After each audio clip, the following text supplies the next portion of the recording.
चाहता हूं कि ये आज आप प्रेस कॉन्फ्रेंस में भी उनके मौजूद थे। ये मुद्दा कैसे आया?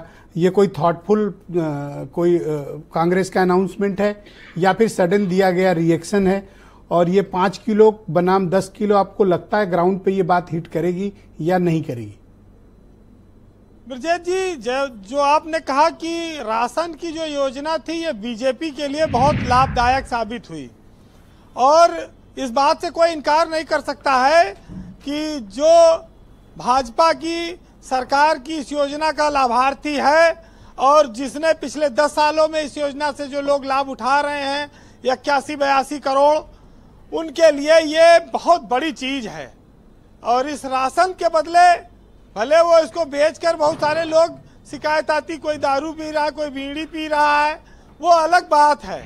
लेकिन जब इस देश में एक वक्त में एक चर्चा चलती थी, एक जुमला चलता था कि हमारे देश में कुपोषण है, हमारे देश में भुखमरी है, हमारे देश में आज भी 20% लोग रात में भूखा सोते हैं, ये इस भारत देश की विडंबना है। एक चर्चा हमेशा इस बात की आती थी। तो जब राशन स्कीम मोदी सरकार ने शुरू की तो इसका भरपूर लाभ उनको मिलता दिखा और उस लाभ के स्थिति को बरकरार रखते हुए 2 चुनाव वो जीतकर चले आए और तीसरे चुनाव में भी ऐलान कर दिया कि वो अगले 5 साल तक इसको जारी रखेंगे। जी, मल्लिकार्जुन खड़गे के आज जो 5 के बदले 10 किलो का ऐलान है, अगर ये प्री प्लान्ड होता तो कांग्रेस के घोषणा पत्र में होता। ऐसा लगता है कि ये सडन आया हुआ एक विचार है अचानक से और जो उन्होंने जनता के सामने रखा है। लेकिन चूंकि वो पार्टी के राष्ट्रीय अध्यक्ष हैं और अगर वो सत्ता में आते हैं तो उन पर अब ये काम करने का एक दबाव होगा। और ये बात इस देश के जानकार और जो बहुत कहा जाता है कि बुद्धिजीवी हैं, उनको ये मानना पड़ेगा कि राशन एक चमत्कारिक योजना है। हमारे देश में खाना बहुत महत्व रखता है लोगों के लिए और अगर भरोसा ना हुए तो सवेरे भंडारा स्टार्ट करा दो और रात तक चले। कोई टाइम ऐसा नहीं होगा जब लोग खाना ना खाते मिलेंगे आपको। किसी भी टाइम आप भोजन दीजिए, हिंदुस्तान का आदमी खाने तैयार है, खाने के लिए इतना मोह है उसके मन में। अब तो बड़े मंगल का महीना आ रहा है लखनऊ में। हाँ, तो आप देखिएगा हर टाइम आपको लोग आज ही बल्कि सुबह आलोक जी बता रहे थे कि अब मंगलवार को भंडारे शुरू होंगे। तो ब्रजेश जी, मुफ्त की चीजों पर हमारा देश हमेशा से पागलों की तरह टूटता रहा है, इसमें कोई नई बात नहीं है। लेकिन ये आटा, डाटा और टाटा, ये कहा जाता था कि तीनों चीजें अनिवार्य हैं इस देश के लिए। टाटा कंपनी जो बनाती है ट्रक से लेके मोटरसाइकिल तक, कार तक, और वैसे आटा, राशन, ये बीजेपी ने पकड़ी इन चीजों को। लेकिन लोग इस बात को जानते हैं कि इस दुनिया में कोई चीज मुफ्त नहीं मिलती है। अगर आप कोई चीज मुफ्त हासिल कर रहे हैं तो उसकी कीमत आपको चुकानी पड़ेगी, चाहे सीधे चाहे पीछे से। मुफ्त राशन हो, मुफ्त बिजली हो, मुफ्त दवाई हो, मुफ्त पढ़ाई हो, इन सब चीजों की आवश्यकता है देश को। तो लेकिन फिर इसके बदले में आप महंगाई का रोना बंद करना पड़ेगा कि महंगाई बहुत बढ़ गई। इसके बदले में फिर आपको पेट्रोल डीजल की कीमत नहीं पूछने पड़ेगी, क्योंकि जब 140 करोड़ में 80-85 करोड़ लोग उसके लाभार्थी होंगे तो उसकी पूर्ति कहीं ना कहीं से होगी।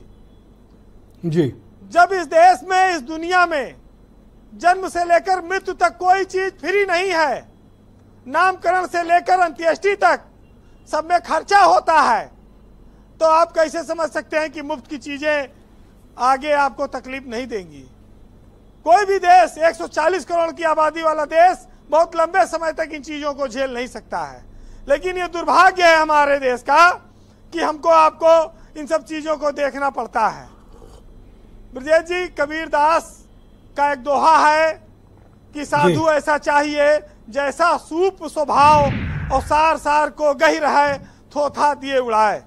यानी कि संसार को ऐसे सज्जनों की जरूरत है जो जैसे अनाज को साफ करने वाला सूप होता है, कि जो अच्छा अनाज होता है उसको अलग कर देता है और जो निरर्थक होता है उसको उड़ा देता है।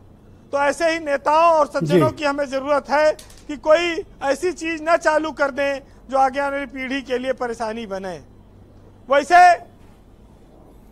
इस देश में मुफ्त दवाई और मुफ्त पढ़ाई की बड़ी आवश्यकता है, और खास तौर से प्राइवेट स्कूलों को लेकर, बढ़ती फीस को लेकर, किताबों के बस्ते बोझ को लेकर, अस्पतालों, प्राइवेट अस्पतालों की लूट को लेकर, लेकिन इस पर उतना काम नहीं हो पाया है जी।